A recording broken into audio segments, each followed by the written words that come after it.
Welcome to the Great Detectives of Old Time Radio.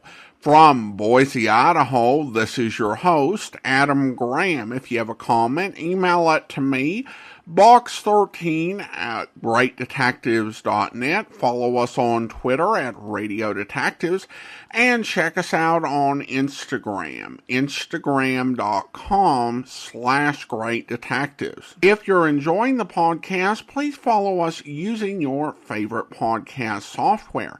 And as you're making your travel plans, remember JohnnyDollarAir.com. JohnnyDollarAir.com is a Priceline affiliate link. So part of your purchase price supports the Great Detectives of Old Time Radio at no additional cost to you. So remember, when making your travel plans, check JohnnyDollarAir.com first. Well, now it is time for this week's episode of yours truly, Johnny Dollar. The original air date, January 6, 1957, and the title is The Ellen Deer Matter. From Hollywood, it's time now for Johnny Dollar. Pat McCracken, Johnny, Universal Adjustment. Oh, hi, Pat. What's on your mind? The sleek, lovely, beautiful Ellen Deer. On the strength of that description, I'll take her. And she's loaded. $325,000 worth of jewelry. Hey, that girl needs a bodyguard. Sweet. Yeah, Johnny, needs a guard of some kind, only she isn't a girl. She's a boat. I've just lost my enthusiasm. What's the matter with the old tub? That's what I want you to find out, Johnny. That last crack suddenly got me interested again. Okay, Pat, I'll be right over.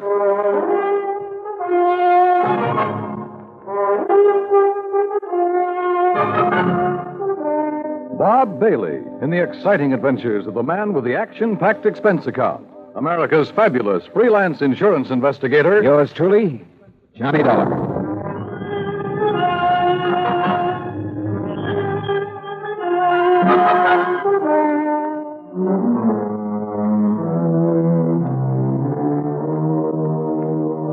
Expense account submitted by Special Investigator Johnny Dollar to the Western Maritime and Property Insurance Company, Los Angeles, California.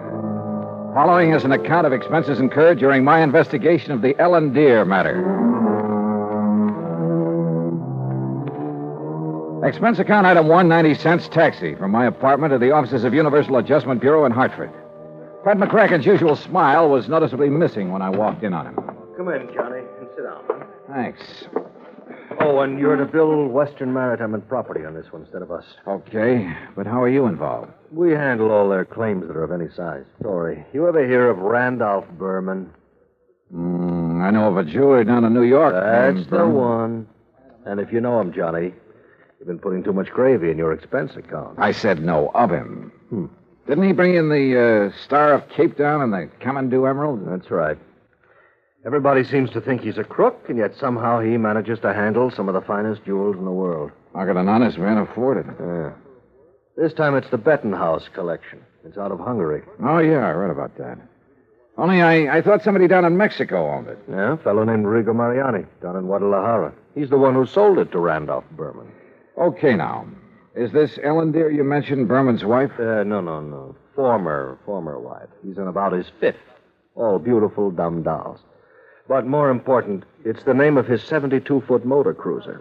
And the Bermans have been traveling around in it, down the coast, through the canal, along the coast of Central America, and so on.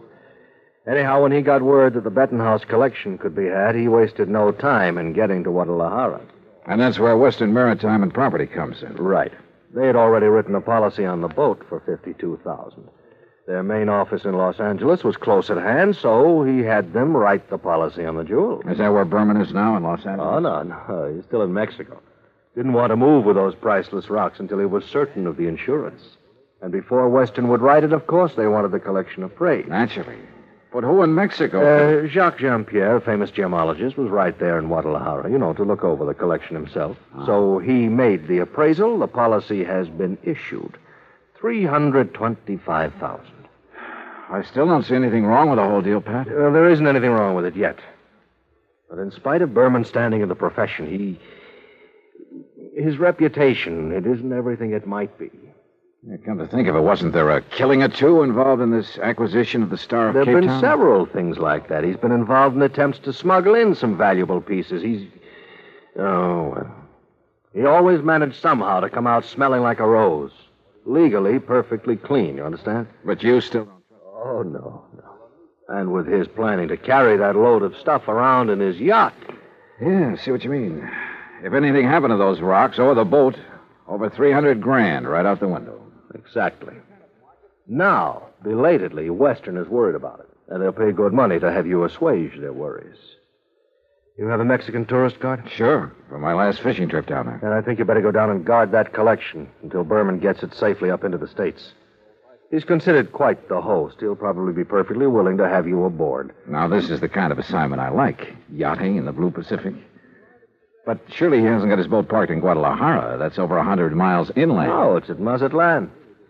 And from what I've been able to learn, it's surrounded by armed guards day and night while he has some engine work done. But as soon as that's finished, he'll head north to the States. So he says. Got a branch office in Los Angeles. He'll probably deliver the collection there. I just want to be sure he gets there, Johnny. Okay, Pat. You can wire the boys at Weston that I'm on my way. Item 2, 191.40, plane fare and incidentals, Hartford to Mazatlan via Los Angeles. The first leg of the flight to L.A. was uneventful. Except for a good-looking young blonde from Santa Barbara, whom I promised to look up as soon as his case is... Well, that's not for the expense account.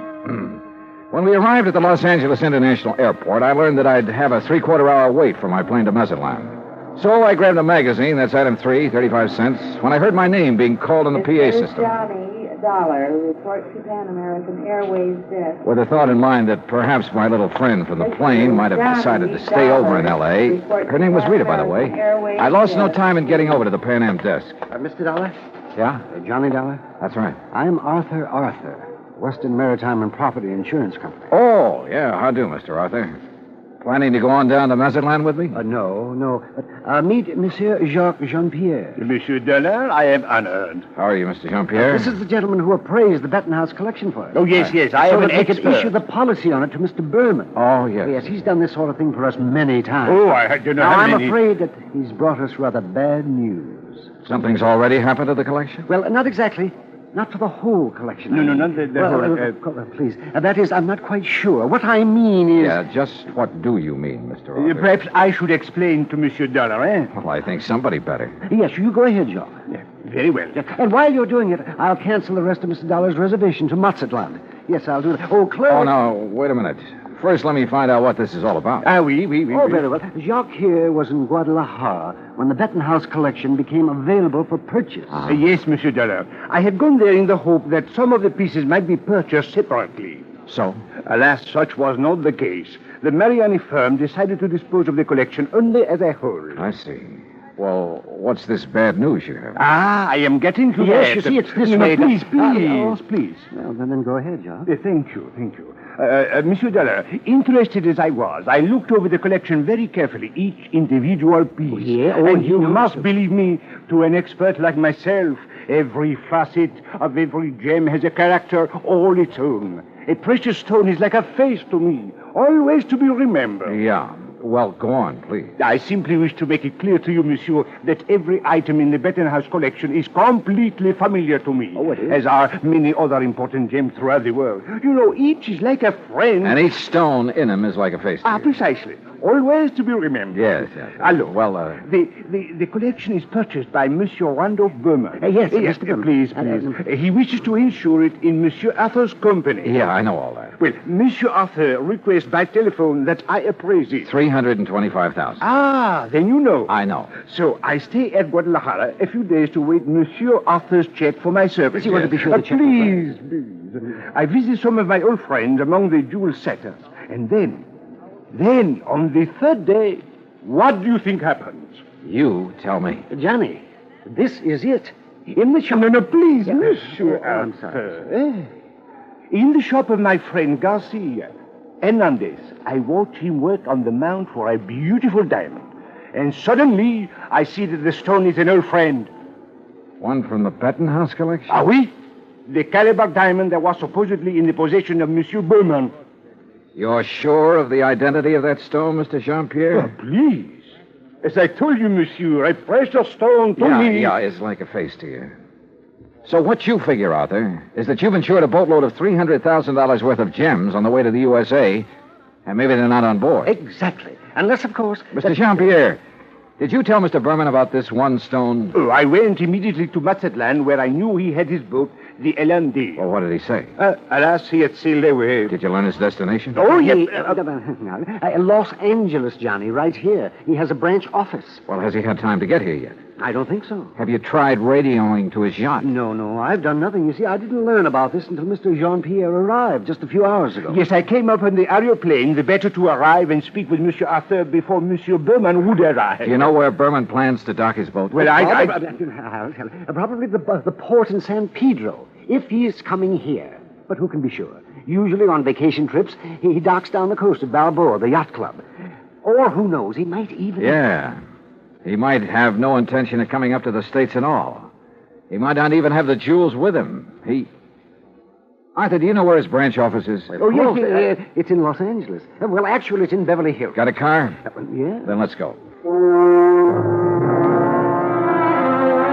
Though he couldn't quite put his finger on it, Arthur was convinced that Randolph Berman was up to something and that his insurance company was going to have to take the rap. On the way into Berman's Beverly Hills office, we dropped Jean-Pierre at the Beverly Hilton and told him to sit tight in case we needed him again. Berman's office was in a nice modern building on South Beverly Drive, tastefully furnished with pictures of various famous jewels on the walls, but with nothing of particular value in evidence. However, I did notice that one wall held a built-in vault big enough for a reasonably sized bank. We were approached by a hand-rubbing, obsequious little character dressed in striped pants and cutaway coat and wearing thick glasses. Good morning, gentlemen. Is there any way I may be of service to you? Yeah, I think there is. Are you Oh, the... Mr. Arthur, forgive me. I didn't recognize you for a moment. Mr. Corello, this is Mr. Johnny Dollar. Hi. How do you do? Is there something I may show you, Mr. Dollar? Some little bauble, perhaps, for a charming lady? Well, not at the moment, Mr. Corello. Oh, Mr. Arthur, there's no reason to mail this to you. Let me see now. Oh, yes, here it is. Here is a request for slight revision of the policy on the Benton House collection. Oh? What's this? Well, the wire was sent by Mr. Berman just before he embarked from Mazatlan. I was going to put it into letter form to be more What's proper, it say? but... Well, now here, I'll read this. Please request Arthur revise Benton House policy. Exclude Calabar diamond. Value $4,000, which I have sold private party in Guadalajara. Oh, well, we kind of guessed wrong, didn't we, Johnny? Mr. Corello, Yes. has Mr. Berman wired you whether he's coming here? Oh, of course he is, with that collection. When? When is he going to arrive? Now, his lovely yacht, the Ellendeer, should reach San Pedro Harbor late tonight. But that's what he wired me, and I intend to meet him there. Then I'm sure you won't mind if I go with you. Oh? Mr. Dollar is a special investigator. Investigator? Well, actually, I'm here just to help Mr. Berman protect that collection. Oh, excellent. Then you can arrange for the police escort. Yes, and alert the harbor police to guard the Ellendeer, as Mr. Berman requested. Did he request that? Oh, indeed. But apparently he hasn't been worried about anything happening to the collection while he's at sea. At sea? Oh, surely you don't mean pirates or anything like that in this modern day and age. You know something? At this point, I'm not quite sure what I mean, or even why I'm here. Well, of course, Well, of course, what, Arthur? Oh, excuse me while I answer that. well, I mean... Berman Jewel. that is... What? Well, at least I'll feel better when the stuff is here in the vault. Wait a minute. Oh, no. Corello at the phone paled visibly, then gasped and clutched the back of a chair for support as he listened on the phone. His jaw dropped, his eyes widened, and he shook his head once or twice in horrified disbelief. Finally, slowly, he hung up and came unsteadily toward us. Mr. Corello. Yeah, what is it, Mr. Corello? The Coast Guard. Yes? They said the Ellendeer, the yacht, Yes? sunk What? in 600 feet of water in the outer channel.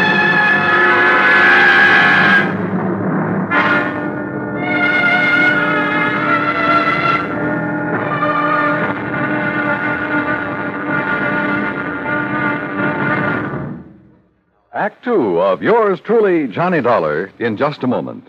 Democracy. What has it to do with money, the medium of exchange of mankind? A couple of thousand years ago, it was said that money alone sets the world in motion. That's one way of saying that money and economy are virtually one and the same thing. The economy of a nation depends on its commerce. Commerce depends on manufacturing and services. It has been proven that those nations which practice democracy have the greatest economics.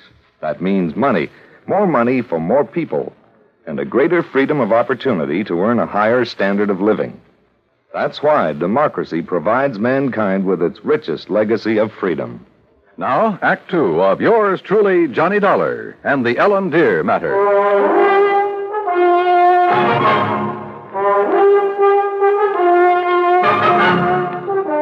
Expense account item 4, $7 even for a fast taxi ride to Coast Guard headquarters in San Pedro, which is really the port of Los Angeles. By dint of elbowing my way in, I got directly to Captain Barney Thorson. I'm afraid you got only half the story, Mr. Dollar. All I know, Captain, is that the Ellen Deer went down in some 600 feet of water in the outer channel. Total loss. That's correct. However, what you don't know is that the passengers, Mr. and Mrs. Berman, and the crew were picked up and brought in here. Oh? Outside of a little soaking and a little scare, they were perfectly all right. You see, the Ellen Deer had apparently had some engine trouble before she left Mazatlan. Yes, so I understand. Mexican authorities, with whom we fully cooperate, notified us we'd better keep an eye out for her. So when she reached the channel, we weren't surprised to get a radio call from her asking us to stand by that Universal joint was kicking up. Is that what happened? By the time one of our cutters got within hailing distance, she was on the way down. That propeller shaft had whipped loose, torn through the hull, and the Ellen Deer was sinking fast. Ask me, that boat was overpowered, Dolly. How do you mean? Well, it must have been because sheer torque tore the whole engine loose from its mountings. And it plowed through the bottom along with everything else on board that was heavy. There was a big safe, for instance, anchored amidships. There was a what? A safe, you know, a small, heavy steel vault. Yeah, I know. That went down, too? Yeah, with the engine. It was all our boys could do to keep the owner from diving over after it. It was crying like a baby. You'd think he'd had the crown jewels in it. Maybe you're not too wrong at that. What? Not the crown jewels, perhaps, but a collection worth something over $300,000. What about salvage? Salvage operations in 600 feet of water in that channel? Oh, yeah. No, Dolly. Salvage, even if it were possible, it'd cost a couple of times the worth of that stuff at least. The only passengers were the Bermans, huh? That's right. Crew 3. And they weren't able to save anything? Nothing. Not of any consequence, that is. One of the crew didn't even have his shoes and shirt on. What about Berman and his wife? It's funny what people will do in an emergency sometimes. What do you mean? Well, you've heard about the man whose house catches fire. He gets panicky, throws all the china and the glassware out the window, and carries out the mattress. What are you getting at, Captain? The only thing that Berman saved in his excitement was 2 beat-up old hats and a fishing rod. Oh, yeah, I see what you mean. And all his wife brought along was a handful of nylon stockings. She was hanging on to them for dear life. Oh, yeah, a big hat box with an evening dress half hanging out of it. And that's all? That's all. Hey, you know, that Mrs. Berman's quite a dish. Not too bright, but a real looker. Where are they now, Captain? They're headed for Beverly Hills. Beverly, Wilshire was the hotel, I think. In any event, Dollar, I'm afraid your company is going to have a big, fat claim to pay. On the yacht, yes. What's that mean? What do you think? Item 5, 320, long-distance call to the police in Mazatlan. I wanted to be sure that the Bettenhouse collection had been on board the Ellen Deer when she left port down there. Inspector Romulo assured me it had, that he'd checked the safe on the boat himself before allowing it to sail. Furthermore, he had insisted his own maritime service keep tabs on it up to the point where it made contact with the U.S. Coast Guard. In other words, the loot couldn't very well have been passed to someone else at sea. Item 6, 580 cab fare to Beverly Hills, where I dropped in at Berman's office. No, Mr. Dollar. He and Mrs. Berman are at the Beverly Wilshire. I'm sure you understand it's been necessary for them to buy a lot of clothes and things. Yeah, but he will come here. Oh, yes, indeed. From his last phone call, I'd say he'll be here within the hour. All right, then I'll come back. Please ask him to stick around and wait for me if he doesn't mind. Of course, Mr. Dollar, I shall be glad to. Oh, incidentally, he has had me phone Mr. Arthur and ask that claim forms for both the Bettenhouse collection and the loss of the cruiser be brought here to the office just as quickly as possible. Yeah, I'd figured as much.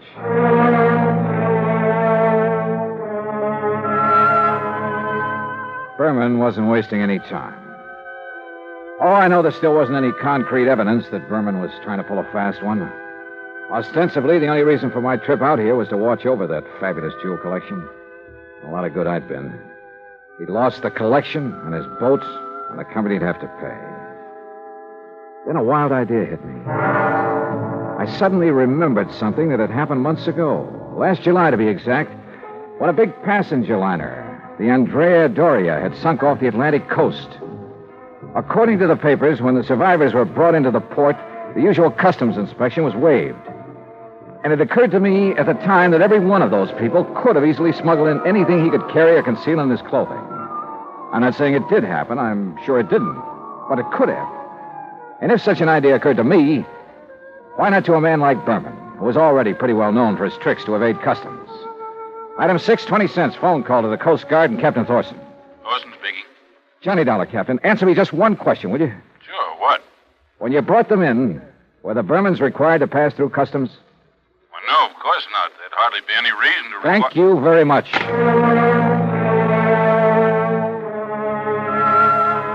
Item 7, 10 cents, another call. This time to Arthur at Western Maritime and Property Insurance. You caught me in the nick of time, Johnny. I was just walking out the door. On your way to Berman's office?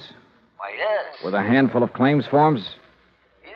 Now listen, get there as fast as you can. Get there ahead of him. What? So that you can see if he brings anything into the office, like the Bettenhouse collection. What? Though I doubt if he'd be that foolish.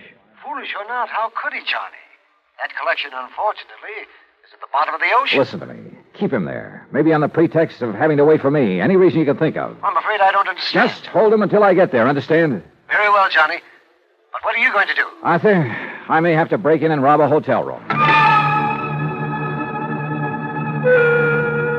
I went out and stationed myself across the street from the Beverly Wilshire. 5 minutes later, I saw Randolph Berman walk out the front door and head east on Wilshire Boulevard in the direction of his office on Beverly Drive. I waited a few minutes to make sure he didn't turn back, then entered the hotel. At the desk, I learned the number of Berman's suite on the 9th floor. Break in? It would have taken a battering ram. So I tried knocking.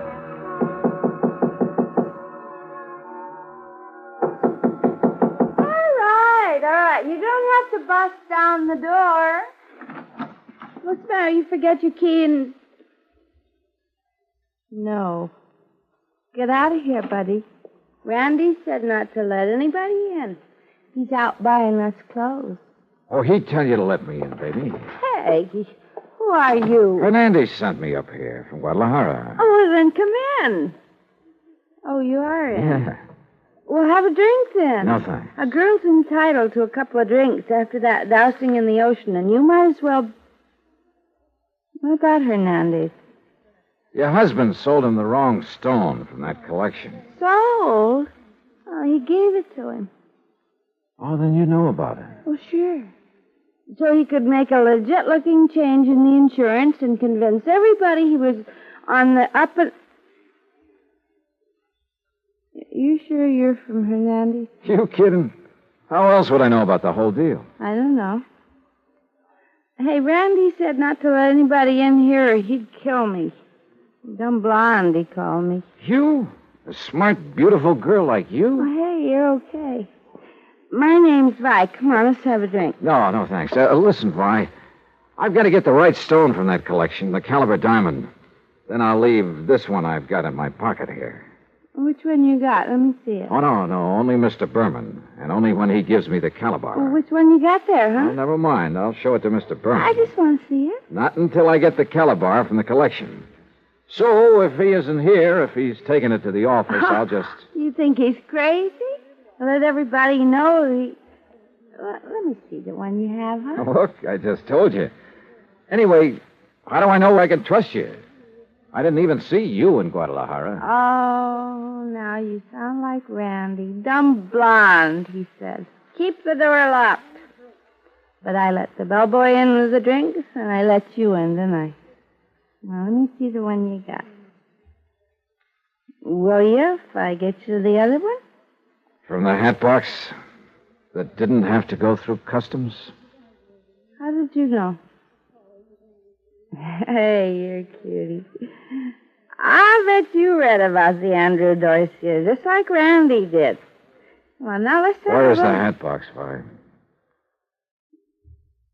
Now, wait a minute. Maybe I am dumb. Who did you say you are? Where's the hat box? No. No, I won't tell you. You get out of here. Now, without the collection, boy. No, you can't. Randy would kill me. He'd kill me if he even knew I let you in here.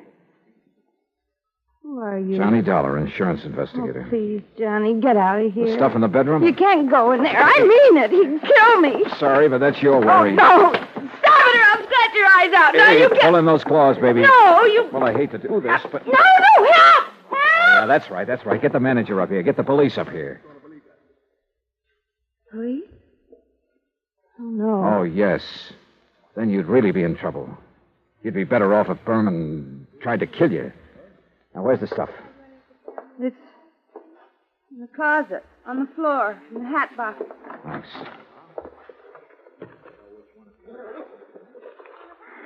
Well. Just a handful, but worth a fortune. Well. Oh, now, wait a minute, girl. Put down that bottle. I gotta stop you. He'd kill me, don't you understand? Just for letting you in here. You don't know him. Look, baby, you're in this thing deep enough as it is. Don't try to make it any worse for yourself. But when he finds out that I... Listen. He's come back. And I open up. Get my hands full. What'll I do? Where'll I go? Right here, behind this closet door. Quick. Johnny, Just stay there. Hang on to that bottle and think over what I told you about getting in deeper. Hi, where'd you get these drinks? You let somebody in here. Bellboy? Why, you half-witted bird brain, I told... Who are you? The name is Dollar, Mr. Berman. Insurance Dick? I just dropped by to pick up the Bettenhouse collection. Put it down, Dollar. I'm a good shot with this thing. Yeah. And it wouldn't be the first time you killed over a handful of jewelry, would it? That's right. Won't be the last. But you'll never know about it. Now, where's Vi? How should I know? She let you in here? I'll murder that dizzy blonde. That dizzy blonde is a lot smarter than you think. Where is she? What do you mean? By helping me, she has a chance of getting out of this mess you've involved her in, of getting out clean. That dirty two-timing... Dollar, I'm going to kill you. You'd even like to involve her in that, too, wouldn't you? Thanks for the idea. I'll make it look like she killed you. Oh,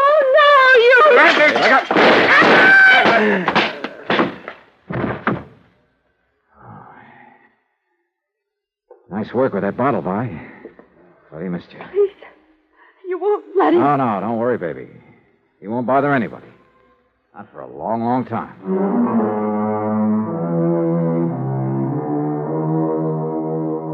Item 8, $245 even. Incidentals during a couple of days of relaxation under the California sun and transportation back to Hartford. Expense account total, $453.95. Remarks? By way of getting off as easily as possible, Vi sang like a canary, and incidentally cleared up a couple of other of his shady deals. Result? By the time his prison term runs out, he'll be too long dead to collect the insurance on his yacht. End of remarks, end of report. Yours truly, Johnny Dollar.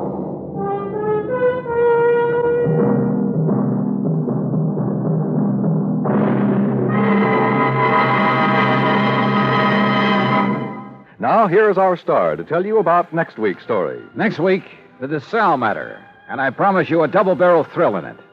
Join us, won't you? Yours truly, Johnny Dollar. Yours truly, Johnny Dollar, starring Bob Bailey, originates in Hollywood. It is produced and directed by Jack Johnstone, who also wrote tonight's story. Heard in our cast were Virginia Gregg, Lawrence Dobkin, Howard McNear, Jay Novello, Jack Edwards, Barney Phillips, and Raymond Burr. Musical supervision is by Amerigo Marino. Be sure to join us next week, same time and station, for another exciting story of yours truly, Johnny Dollar. Dan Cubberly speaking.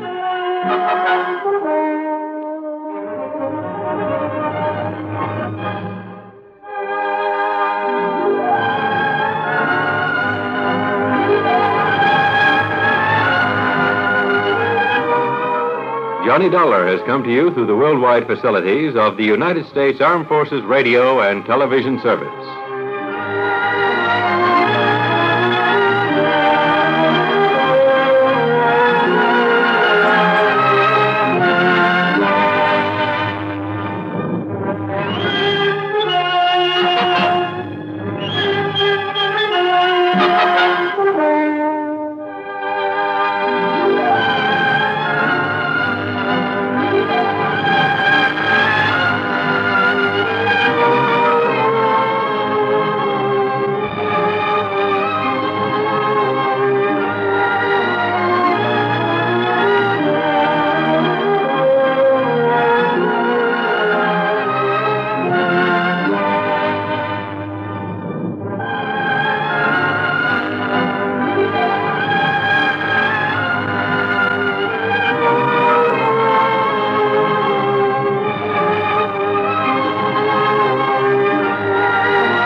Welcome back. A good overall plot, and it's interesting to have a tie-in back to the Star of Cape Town matter, a 5-parter. The Andrea Doria was actually a real-life tragedy that, as the episode indicated, occurred in the summer of 1956, leading to the death of 46 passengers. So it was a tragedy the audience would have been aware of, and as often as the case with writers, you can get inspiration from anything. If you're curious, there's a website that was set up by one of the survivors of the sinking at andreadoria.org. He passed away in 2004, but the website has been preserved exactly as it was. So in addition to being a chance to learn history, it's also a chance to see a turn-of-the-century website in the wild. This story is also interesting because there is actually another version that most of the same cast got together to record. It is listed on various websites as an audition. As John Abbott explained in the Who is Johnny Dollar matter, many thought that this was an audition for Bob Bailey to continue as Johnny Dollar, which would have been weird. However, the late Stuart Wright located the script for the audition and discovered it was not an audition for a lead actor, but for sponsors.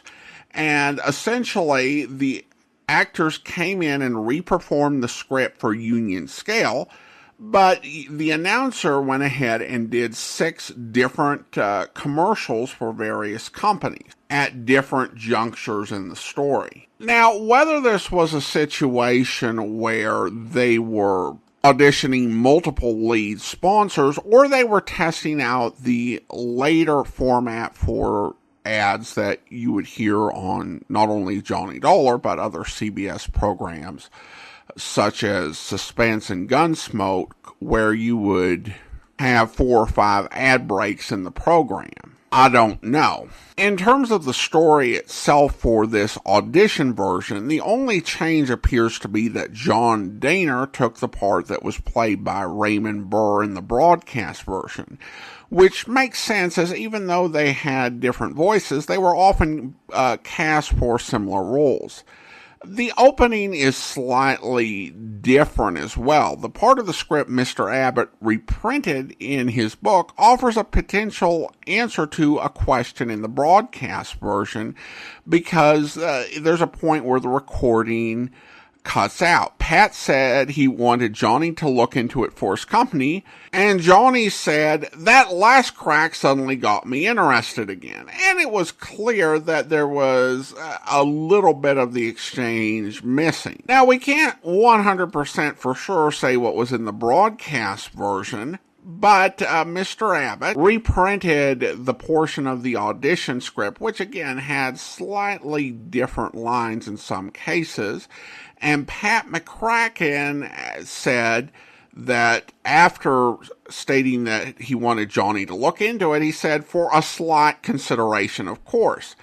Now, as I said, the wording of the opening lines are slightly different, so we don't know if this was what Pat said on air. But at least in the audition, as the former director of The Man Called X, and now the writer of Johnny Dollar, Jack Johnstone ripped off Pagon Zelsman. And of course, as writer-director for the piece, Johnstone made $175 for the audition, so he did it for a slight consideration, of course. This audition recording is listed among the lost episodes of Yours Truly, Johnny Dollar, though honestly, it's one of the ones I'd be least enthused about being found, just because it's the same story we have, but just with ads. Though I'd definitely play it, I'd much rather that we get one of the ones where we don't have any version of it, or one of the ones like the stories where both Lund and O'Brien did the same script and we only have one version. It's kind of fun to be able to compare those. Alright, listener comments and feedback, and we received a lot of feedback on the Rasmussen matter. And we go ahead and we start off with the emails. And this one comes from Jay. Jay writes, Dear Adam, I really enjoyed the Rasmussen matter, though there wasn't much of a mystery. I was struck by Roy Glenn's performance as Stauffer. It's rare to hear a recognizably black voice on old-time radio detective shows, apart from the occasional bit characters on Tales of the Texas Rangers. I was happy to read he also appeared on Rocky Jordan's, one of my favorites. I was also happy to hear the announcer's reference to Edward R. Murrow's Have You No Decency, Sir game. I had to look up Sour Mash. Another bonus, thanks for everything. Well, thanks so much. Appreciate your comment. And you're definitely right about the rarity of hearing black voices in these episodes. And actually, I think that more often than not, it does tend to be Roy Glenn.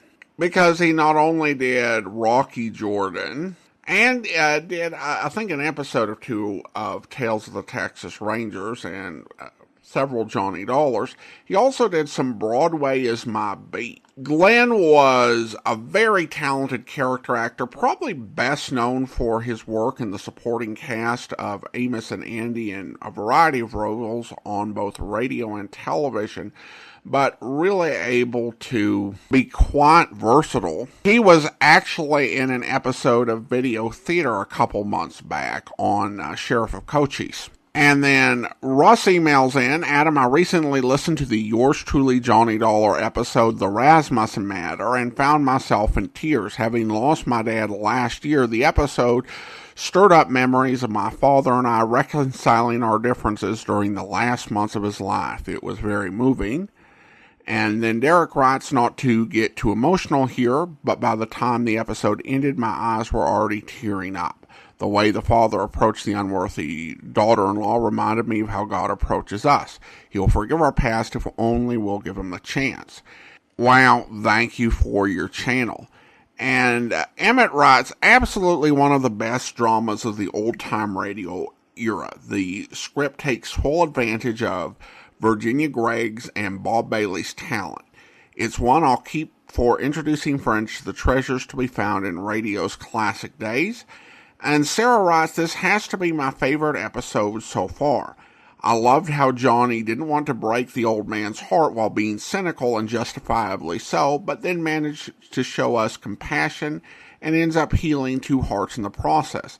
I've only recently discovered your podcast, and I'm really enjoying from Queensland, Australia. Well, thank you so much, Sarah. And then we go to Instagram, where Jen writes, wow, this episode wasn't the best for my morning commute. I had to reach for the Kleenex as I teared up at the first meeting of Mr. Rasmussen and Laura. The story was incredibly moving and the voice acting was superb. As you pointed out, the Rasmussen household exuded warmth, tenderness, love, and respect. And even the character Fred, who wasn't even alive, left a lasting impression. This is my new favorite episode of Johnny Dollar, but I will need a bit of time before I can listen to it again. And Julie writes, same for me. I'm a lawyer and I arrived at court wiping my eyes and fixing my makeup. Also, weirdly enough, I went to a museum today where one of the exhibits discussed a Mrs. Rasmussen. Never heard of the name before the Johnny Dollar episode. And then we go over to Spotify, and Mandy Lou writes, this was such a touching episode. I've been listening for many years. Thank you, Adam, for all your hard work. And then Oki's mom writes simply, loved it. Well, thank you so much. Appreciate your comments. And really, it is rare for us to get that many comments right away, spread across most of the platforms that we post the show on. Nothing on YouTube yet, but as of this recording, we haven't released on YouTube, which is a week behind. So I expect we'll be hearing from YouTube comments next week. That the episode has such an impact 70 years later may come in part from the fact that it's a bit unexpected. You don't expect that sort of story from a radio detective series. Of course, with its original air date, while it wasn't the Christmas episode, it was right before Christmas, and so something that was a bit different might have been considered in order. But oftentimes, if you hear those sort of episodes, they're either a bit fun or just, a little sweet and heartwarming. But this went really deep.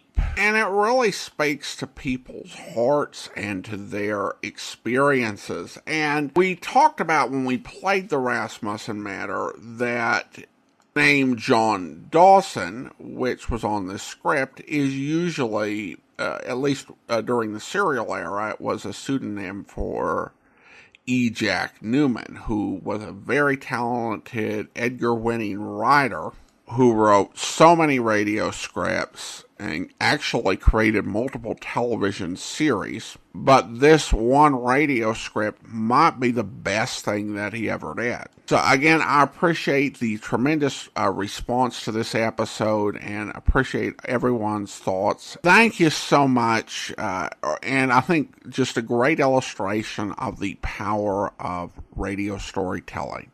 All right, well, now it's time to thank our Patreon supporter of the day. Thank you to Eliza, Patreon supporter since July of 2021, currently supporting the podcast at the Seamus level of $4 or more per month. Thank you so much for your support, Eliza, and that will actually do it for today. If you're enjoying the podcast, please follow us using your favorite podcast software, and if you're enjoying the podcast on YouTube, be sure to like the video, subscribe to the channel, and mark the notification bell. All those great things that help YouTube channels grow. We will be back next Friday with another episode of yours truly, Johnny Dollar, but join us back here tomorrow for Dragnet, where... Okay, what's on your mind? Gus Valentine. Yeah, that's a tough one to lose. You got any idea who killed him? We're working on it. How do you mean? Just that. Well, that makes us even. There's only one difference. Yeah? We get paid for it. You don't. We thought a lot more of Gus than you did. Any law against striking down the killers? It's a law against shooting him down. Tell that to the boys who cut down Gus. I don't think you can get to him without us. We've done it before. You're a little late with Gus. We tried to keep him alive. We warned him for a month. He knew what was coming. We talked to him. Yeah, he told me. Funny guy. He had a mind of his own. He had a reason for not telling you. What was it? When we get there, we can ask him. You think you know who did it? Won't be too tough to find out. Meantime, you can work it from your end. And if you get to him first? Maybe we'll give you a call. Now, you listen, Davis. I'll tell you the same thing we told Valentine. It's not open season for murder. This town's had all the shooting it's going to have. Valentine's killer's going to go to the gas chamber. That's the only way he's going to go. You understand? I hope you'll be with us then. In the meantime, send your comments to box13@greatdetectives.net. Follow us on Twitter, Radio Detectives, and check us out on Instagram, instagram.com/greatdetectives. From Boise, Idaho, this is your host, Adam Graham, signing off.